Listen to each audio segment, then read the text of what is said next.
वफाकी वज़ीर दाखिला मोहसिन नकवी की बीजिंग में चीनी हम मनसब से मुलाकात हुई। मुलाकात के दौरान सरहदों को महफूज बनाने के ताउन पर बातचीत की गई है। पुलिस और पैरा मिलिट्री फोर्सेस के लिए जदीद टेक्नोलॉजी की फ्राहमी पर गुफ्तगू हुई। मुलाकात में इंटेलिजेंस शेयरिंग को मज़ीद बेहतर बनाने पर भी इत्तफाक हुआ।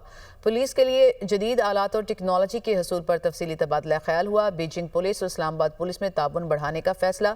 चीन से पुलिस के लिए जदीद टेक्नोलॉजी और आलात लेकर आएंगे, मोहसिन नकवी की जानिब से ये कहा गया।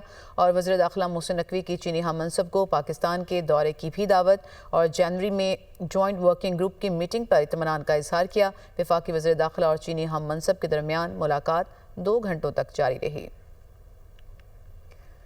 वफाकी वज़ीर दाखिला मोहसिन नकवी की बीजिंग में चीनी हम मनसब से मुलाकात हुई। मुलाकात के दौरान सरहदों को महफूज बनाने के ताउन पर बातचीत की गई है। पुलिस और पैरा मिलिट्री फोर्सेस के लिए जदीद टेक्नोलॉजी की फ्राहमी पर गुफ्तगू हुई। मुलाकात में इंटेलिजेंस शेयरिंग को मज़ीद बेहतर बनाने पर भी इत्तफाक हुआ। पुलिस के लिए जदीद आलात और टेक्नोलॉजी के हसूल पर तफसीली तबादला ख्याल हुआ। बीजिंग पुलिस और इस्लामाबाद पुलिस में ताउन बढ़ाने का फैसला।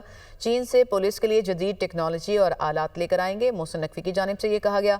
और वज़ीर दाखिला मोहसिन नकवी की चीनी हम मनसब को पाकिस्तान के दौरे की भी दावत और जनवरी में जॉइंट वर्किंग ग्रुप की मीटिंग पर इत्मीनान का इजहार किया। वफाकी वज़ीर दाखिला और चीनी हम मनसब के दरमियान मुलाकात 2 घंटों तक जारी रही।